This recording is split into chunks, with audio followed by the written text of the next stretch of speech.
Terima kasih Anda masih bersama kami di Kompas Petang. Saya Cynthia Rompas. Saudara Ketua Umum Asosiasi Pengemudi Ojek Daring Garda Indonesia, Igun Wicaksono, mengecam pernyataan Menteri Energi dan Sumber Daya Mineral Bahlil Lahadalia yang akan mencabut subsidi bahan bakar minyak BBM untuk ojek online. Padahal Igun berharap pemerintahan Presiden Prabowo dapat menyusun kebijakan yang bisa lebih menyejahterakan para ojek online. Ia menyayangkan jika pemerintah memeras para ojol dengan menghapus kebijakan subsidi. Igun menegaskan apabila pemerintah tetap mencabut subsidi BBM, pengemudi ojol akan melakukan unjuk rasa di berbagai wilayah. Tak hanya itu, asosiasi juga akan menuntut kenaikan tarif sebagai kompensasi pencabutan subsidi.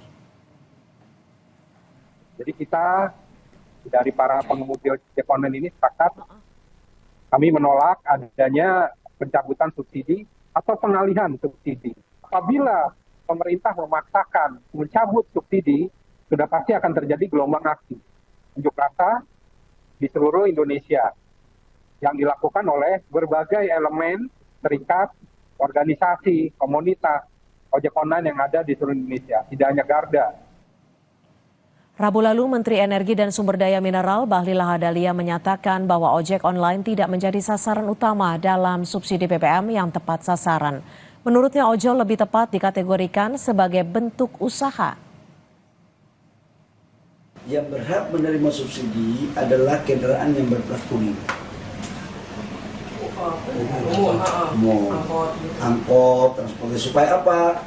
Harganya, transportasinya nggak boleh naik. Ojek dia kan pakai untuk usaha. Berarti tetap harus. Loh iya dong, masa usaha disubsidi?